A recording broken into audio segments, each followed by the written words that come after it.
Rule number one of Suspense Club. Without a hook, you are dead. Hook first, then everything else follows. Let me tell you a story. A story about how you start a story. It hits you in the shower, or while you're stuck in traffic, or just as you're falling asleep, too tired to write it down, but too wired to forget it. Boom, you feel it. The opening scene flashes in your mind like a movie trailer, and your pulse kicks up. You scramble for your phone or a napkin, or anything to let you catch it. You don't know the ending yet. You don't know the characters. You just know. Oh boy, that's the story. So you open a doc and you start typing like your hands are on fire. You're in it. But let me ask you something. Is it a hook? Because here's the thing. Every great story starts with excitement, but not every exciting idea is a hook. What is a hook? A hook is the story's promise. It's the heartbeat, the engine, the how does this end question that grabs readers by the throat before page one. If you don't have that, you don't have suspense. You've got a journal entry, or a daydream, or a meandering vibe piece that dies slowly in chapter 3. This is a rule for suspense writers. If you're writing thrillers, mysteries, horror, or crime, this is your law. No hook, no tension, no page turns. Write all the cozy fan fiction and steamy werewolf romance you want, but if you're here to write gripping, high stakes, can't put it down suspense, then your hook is everything. A suspense story must be a page turner. That's the job. And that means it starts with a hook that refuses to let go. Let's make this real. Here's what a great hook looks like. Robinson Crusoe, you remember the classic. A man gets stranded on a deserted island. How will he survive? How will he escape? The Martian, an astronaut is stranded on Mars, left behind for dead. How long can he stay alive? Can he escape the planet? Yes, it's Robinson Crusoe on Mars, but with potatoes. Passengers, a man wakes up 90 years too early in a spaceship. He's completely alone. How will he survive? Can he be rescued? Yep, Robinson Crusoe in deep space, but with romance. Back to the Future. What if you went back in time and got stuck? You own your goal, don't erase your own existence, and find a way back to the future. That's Robinson Crusoe, stranded in time, but with a DeLorean. Speed, there's a bomb on a bus. If the bus drops below 55 miles an hour, it explodes. How do you survive? How do you stop the bomb? You got it. Robinson Crusoe on public transport. The Terminator, a killer robot comes from the future to kill you. You're not trained, you're not ready. How do you fight it? How do you survive it? Robinson Crusoe versus Skynet.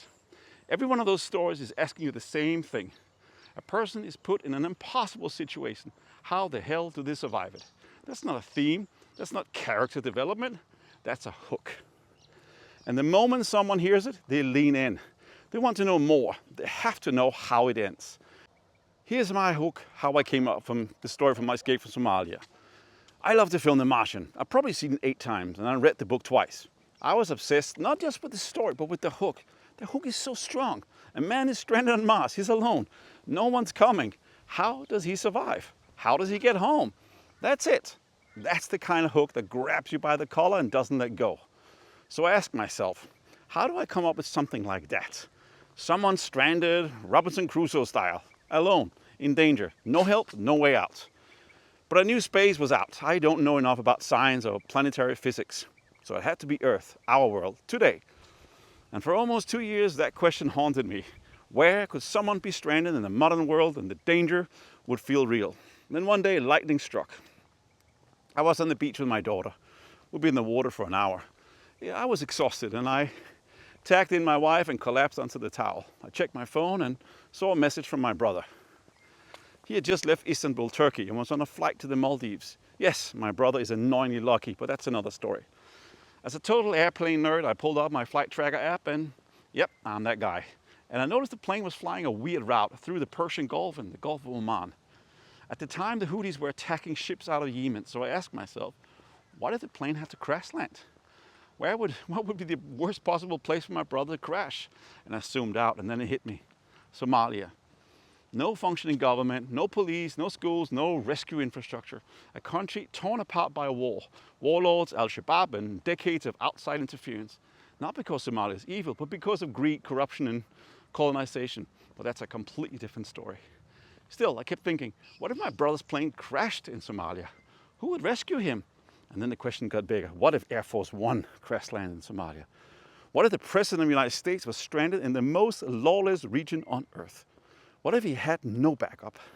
What if the vice president didn't want him to survive?